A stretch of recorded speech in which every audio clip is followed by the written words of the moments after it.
What is faithfulness to me? Being faithful is whatever assignment in life that you have, you're faithful to it. Just like we find God is faithful to all His promises and all His word. And so you learn faithfulness.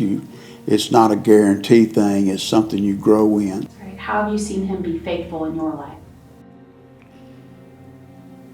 Oh, that's a tough one. No, I guess just about in everything.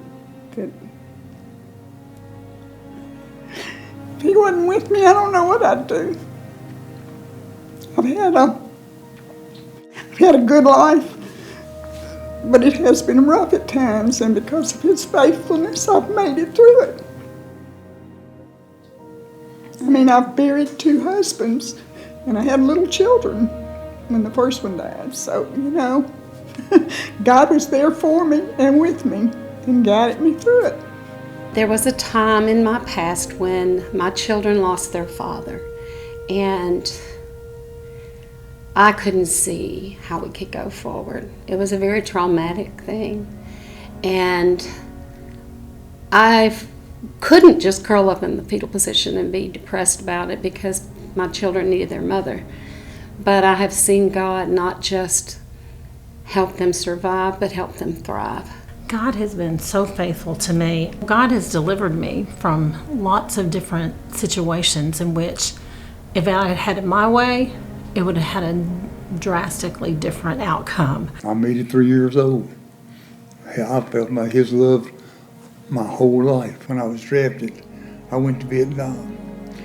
I had several buddies never made it back. I prayed every night, Lord, please bring me back.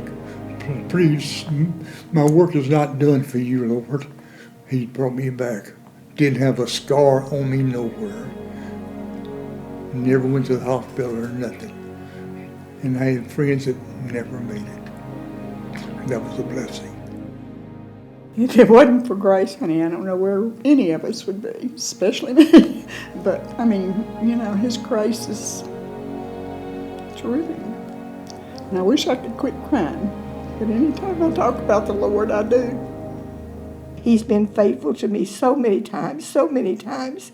I think of so many things that I've gone through with my husband had several heart attacks. God's faithfulness to keep us together.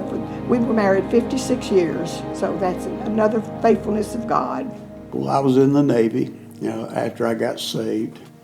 And one night in Italy, we were headed back to our ship and going down the hill. There was one bar called the American Bar.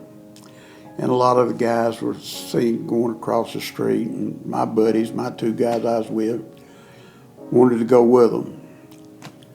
And I remember standing holding that door open as they walked in, and I closed the door behind them, and I turned to God and I said, God, I can't carry you in there. I just can't. I know you're with me everywhere I go. And I said, I just can't. And then a couple other guys come up and says, come on in, come on in. And I walked in with them, and I sat down at a table, and I felt a hand on my shoulder. And when I looked, there was nobody there. And I'll never forget the words I heard in my heart. He said, son, I'll never leave you. I'll never. And I got up and I told him I had to leave. And but that was one of the most faithful moments in my young Christian life that I believe that I ever could possibly share with anybody. He'll never leave us. He goes where we go.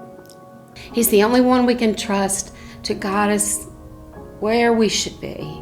He loves us unconditionally. His mercy never fails. When I came back to the Lord, I was so in love with Jesus.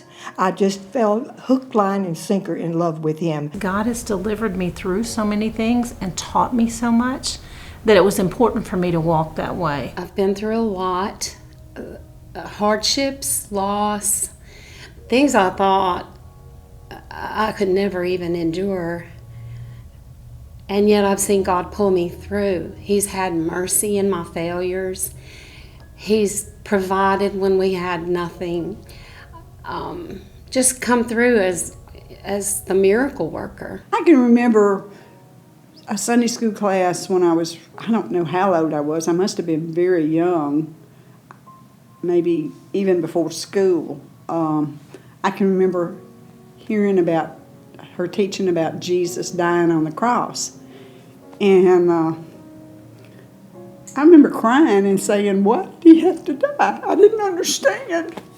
There's been a calling on my life for many, many, many years. I believe that the gifts and callings of the Holy Ghost are irreversible. No other way to be happy in Jesus but to trust and obey. Trust the Lord. Listen to the Lord. And never, ever be afraid, because when He directs your steps, I promise you, trust in the Lord.